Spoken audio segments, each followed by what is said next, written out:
constitutional structures to operate optimally. So when the southern governors are asking for restructuring, you're throwing back to them that they need to go and restructure their state. Is that what you're saying? It's truly, because they cannot deny, for example, the local government to operate optimally. They cannot deny the autonomy of the legislature, state legislature, and state judiciary, and still be clamoring for restructuring. What structuring are we talking about? But those who have, for example, let's take one item at a time. Yes. The issue of devolution of power. Yes. Do you think that the federal government carries too much? The concurrent and the exclusive legislative list, do you think that it should be tampered with? All powers are indeed embedded in financial autonomy. What have they done to allow the local government structures to operate optimally? Take, for example, a situation whereby a local government council is entitled, among others, to participate in the security arrangement of a state. And then the local government council chairman is denied of the fund to run the local government. With the fund, he can now deploy the resources down to the village head, down to some other associations operating with it. But now you deny him the resources available to make them available to a village head. Even if a village head has intelligence report about a criminal existing within the society, he is denied of the limited resources that he could use to come over to the local government council chairman to notify him, for the local government council chairman to come over to the state DSS headquarters, for example, or the police to notify.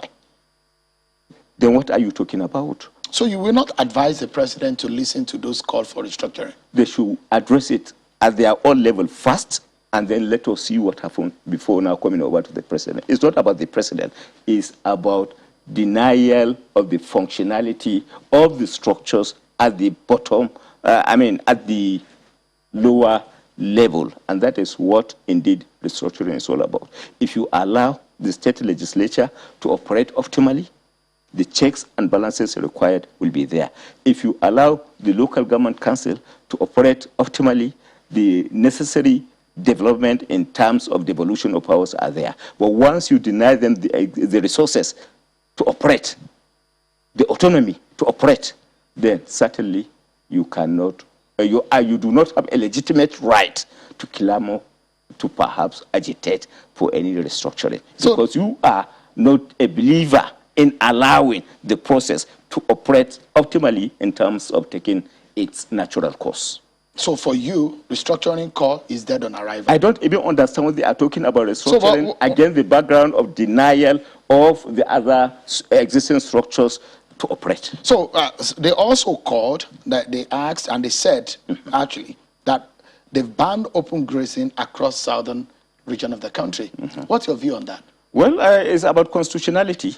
Within the context of the freedoms expressed in our constitution, enshrined in our constitution, can you deny a right of a Nigerian? For example, it's as good as saying, perhaps maybe the northern governors coming together to say that they prohibit spare parts trading in the north. Does it hold water?